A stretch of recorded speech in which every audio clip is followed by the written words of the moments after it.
They move among us in our daily lives.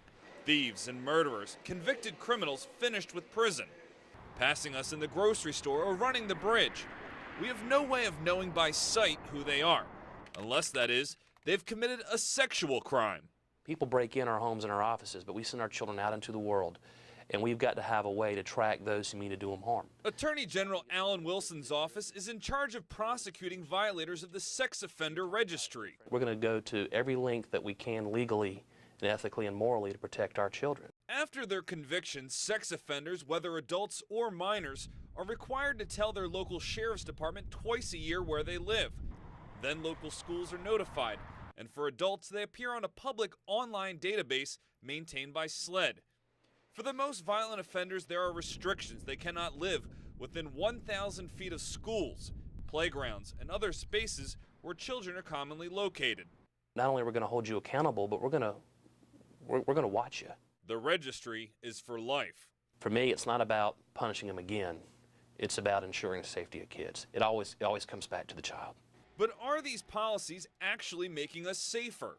Lifetime registration and notification does not make sense. Dr. Elizabeth Letourneau from the Medical University has been studying sex offenders for 20 years.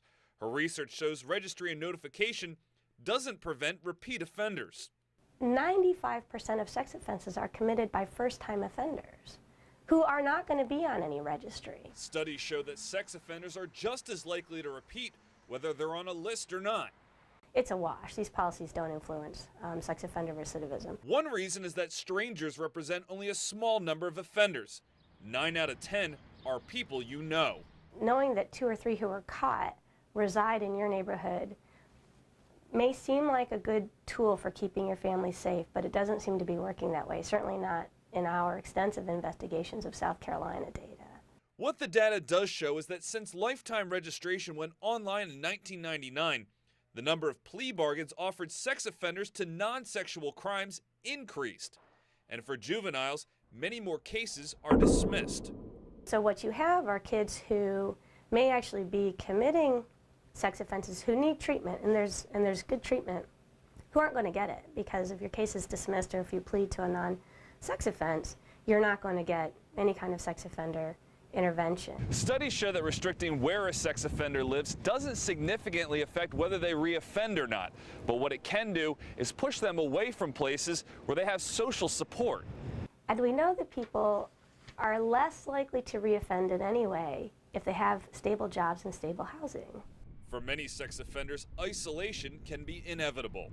Sex offenders don't elicit much sympathy or empathy. They really don't. So who cares, right?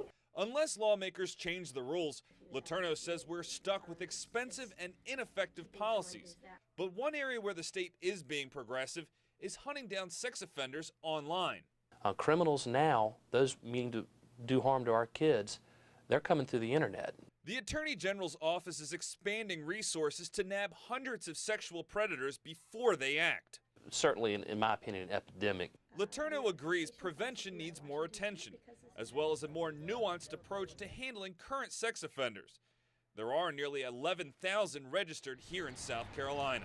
We need to figure out more rational, effective policies for helping them live safely in our communities.